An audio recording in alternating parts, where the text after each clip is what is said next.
una yeah yeah una yeah una yeah yeah una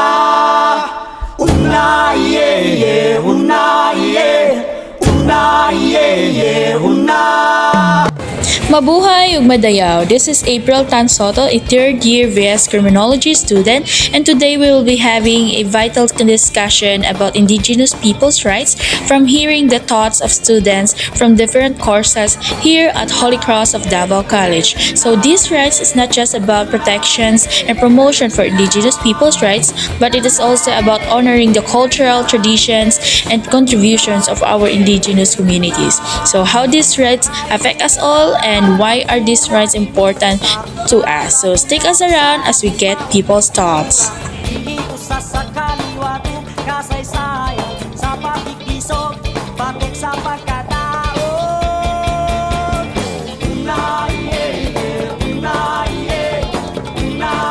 Hello ma'am, good afternoon.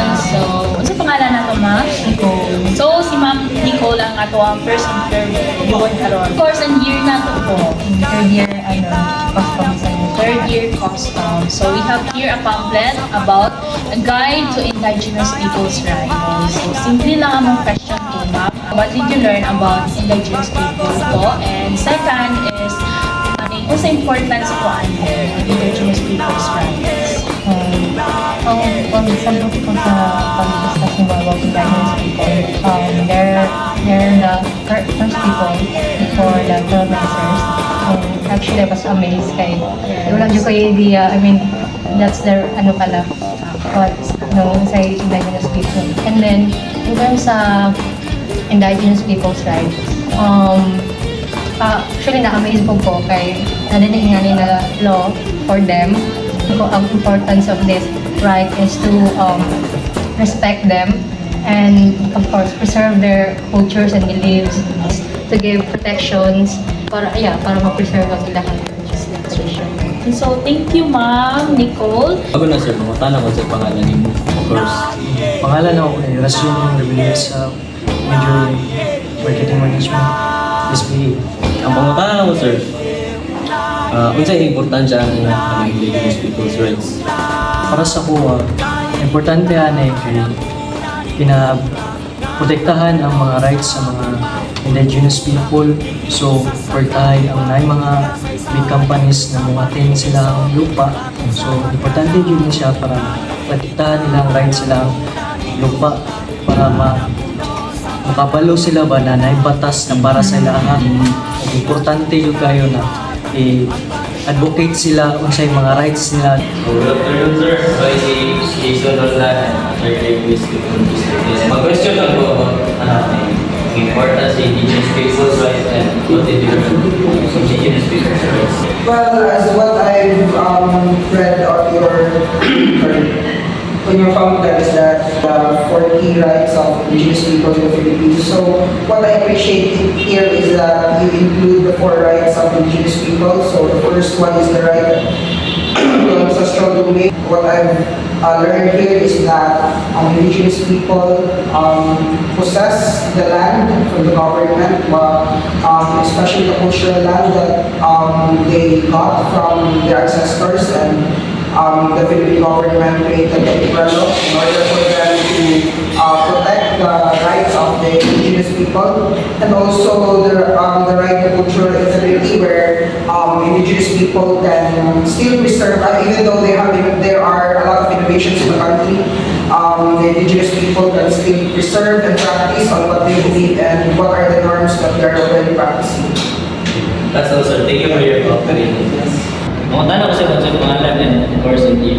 Ako rin si Francis Instruction niya, SIT, third year na ko. Ang ako mamatana is, unsay ang importansya and unsay kung na-learn about Indigenous people's rights? Pagkabala sa usay ka important din siya kanang dapat dili na sila ginadiscriminate ng mga Indigenous people kanang kay lain mo sa ilang pud na napay may batas na na dili dapat na siya ginadiscriminate o ginamaligid. Kung naibala na importante gani siya kay kanang nanapon sa tuwa ba na hindi dapat ang maliit yung tao yun. Kasi kung saan na sila, dumad na sila, kung saan nilang respeto lang dyan kung hindi na mo sa tao masubra lang tayo tanaw gagawa thank you guys sa inyo tayo thank you sa inyo. So, good afternoon, sir. I'm April Tansota, is third year BS Criminology. So, what's your pangalan natin, sir? I'm Ulysses Palomares, a fourth year BSB student. What did you learn about Indigenous people's rights and what's the importance po? Learned na they can do for rights no as Indigenous people. Each right kay important siya since ang Indigenous people lang kay prone siya sa discrimination, bias, and also dapat dili na sila i-discriminate. So, thank you tayo, sir. Thank you. So, good afternoon, ma'am. I'm April Tansota, a third year BS Criminology student. So, pwede na ako mapamagkanan ninyo, ma'am, sa pangalan and course in year 1, no? My name is Danica Masilito, BS Campus. Yes, ma'am. Ikaw, ma'am. Shania Marie G. Thank you, ma'am. So, we have here a pamphlet about Indigenous people's rights. So, as I have said earlier, so brief na tamo about sa content sa among pamphlet. So, my question lang po karon is, what did you learn about sa content sa among pamphlet, which is the Indigenous people's rights, and unsa importance po ay?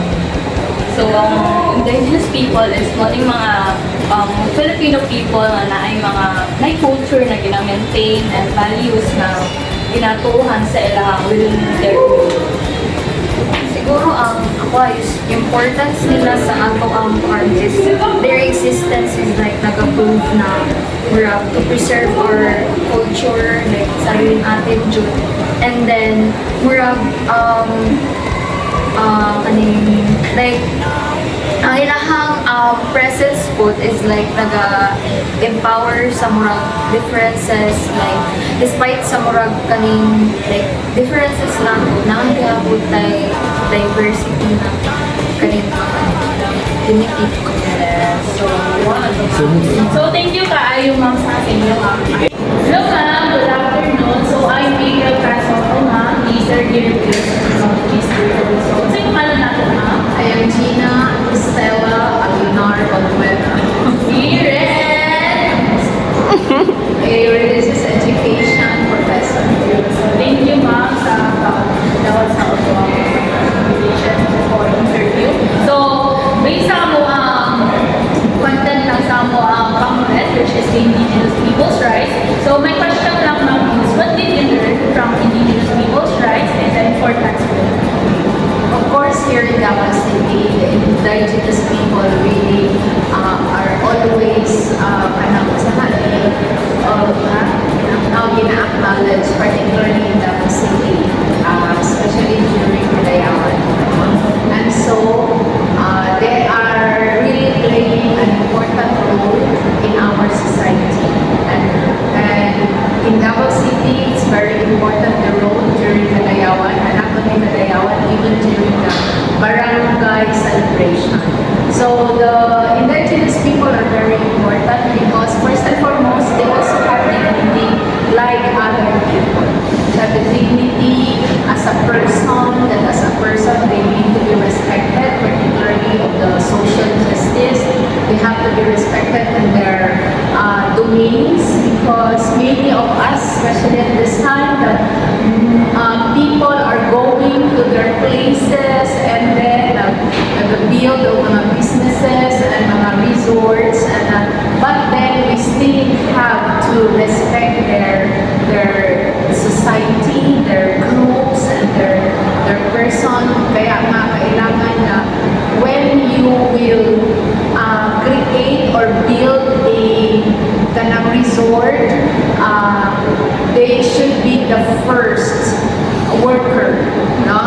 In order that their values, their culture as Indigenous people will be secured, and then their financial status also will be uplifted. Hope that these people, when we know about them, they should not be them, it's also a sign that we abuse the dignity, our own dignity, and we don't have any respect and love for God through our indigenous people. So thank you, ma'am. Insight ko nun. Dapat may nakuha ang insights. What's your answer? So thank you, ma'am. Amen. Good day, sir. I'm Jason Naroldan, third year basic technology student. So, what is your name, sir? My name is Jello Doble, BS Ed Social Studies. So, we have here, sir, is infographic content, which is translated is Indigenous People's Rights. So, our question, sir, is what did you learn about the Indigenous People's Rights and what is the importance of Indigenous People's Rights? Yeah. We think, I have knowledge with the law. Recently, we have tackled it last year. RA 18731, Indigenous People's Rights Act, or IPRA law, is so good that it protects and promotes the indigenous culture communities and the indigenous people's rights. So, I think it is before known as ancestral domain.